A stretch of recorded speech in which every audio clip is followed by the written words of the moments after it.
साଙ୍ଗमान welcome to my channel. स्वागत नहीं करोगे आप हमारा? तो साଙ୍ଗमाने आज आम कथा पुष्पा 2 आसुवा दुईटी अपडेट बाबद में। तो साଙ୍ଗमाने आजिकार प्रथम अपडेट होची पुष्पा 2 जी कि 6 डिसेम्बर रिलीज होगा जाउथिला सी हेबे 6 डिसेम्बर रिलीज होबो ना कि 2 दिन पूर्व पुष्पार मेकर माने प्रेस मीट रखिथिले। से प्रेस मीट रे तार रिलीज डेट से माने चेंज कर दिजंती जोटा कि डिसेम्बर 6 तारिख बदले डिसेम्बर 5 तारिख रिलीज होबो काहे ना से माने डिसेम्बर 5 तारिख रिलीज करिवार मेन लक्ष्य होची से माने से फिल्म को गोटे दिन रिलीज करिवे। गोटे दिन माने कारण पुष्पा 2 रो प्लानिंग थिला कि जे 5 तारिख रे ओवरसीज मार्केट रिलीज होबो आउ 6 तारिख रे इंडियन मार्केट रिलीज होबो किंतु से माने ताकू गोटे दिन डिसेम्बर 5 तारिख रे ऑल ओवर वर्ल्ड रे थिएटर रे रिलीज होबो। तो सांग माने एबे जिबा हमर सेकंड अपडेट को जोंटा कि सही पुष्पा 2 बाबद। तो सांग माने पुष्पा 2 इंडिया रो प्रथम फिल्म हो पय जाउची जे कि तार रिलीज पूर्व 1000 कोटी टंकार कलेक्शन कर सारछि। मैं नहीं मानता 1000 कोटी टंका कमेबार माने तार प्री रिलीज बिजनेस रो 1000 कोटी टंका प्लस कमे सारी। तो सांग माने एबे देखिबा जे पुष्पा 2 कौन हेयर केते टंका कमेछि। तो सांग माने पुष्पा 2 तार प्री रिलीज बिजनेस माने थिएट्रिकल राइट और नॉन थिएट्रिकल राइट रो 1000 कोटी टंकार कलेक्शन कर सारछि। तो सांग माने एबे देखिए पुष्पा 2 कौन थी केते टंका कमे। तो सांग माने प्रथम देखिबा तार थिएट्रिकल राइट रु पुष्पा 2 केते टंका कमे। तो सांग माने पुष्पा 2 तार ऑल ओवर थिएट्रिकल राइट रु 645 कोटी कमे सारी। एपी तेलंगाना रो 220 कोटी, नॉर्थ इंडिया रो 200 कोटी। तो सांग माने तमिलनाडु रे 50 कोटी टंका तार थिएट्रिकल राइट बिक्री, कर्नाटक रे 30 कोटी रे तार थिएट्रिकल राइट बिक्री हिची आउ केरल रे 20 कोटी तार थिएट्रिकल राइट बिक्री हिची आउ ओवरसीज मार्केट रे 100 कोटी तार थिएट्रिकल राइट बिक्री करा दैछि।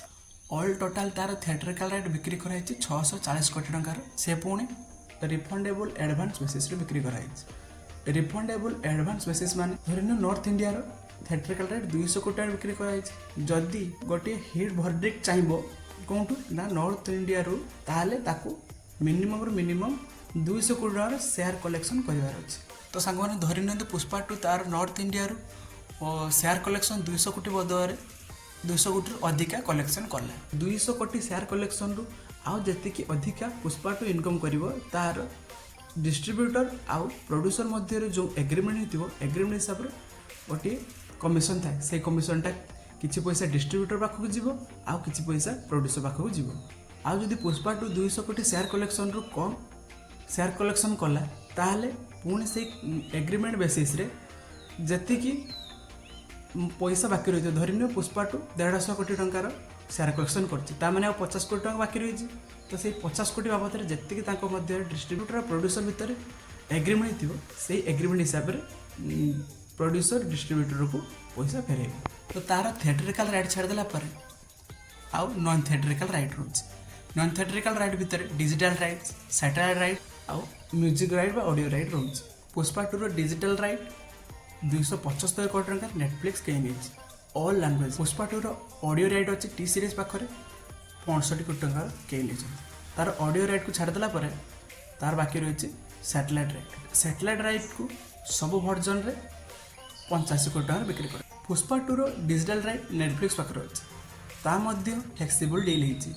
फ्लेक्सिबल डील माने जदि पुष्पा 2 एक्सपेक्टेड टू अधिका कमेला ताहले तार डील 275 रु बढ़ी बढ़ी कि 300 कोटी कि 350 कोटी भी पारे।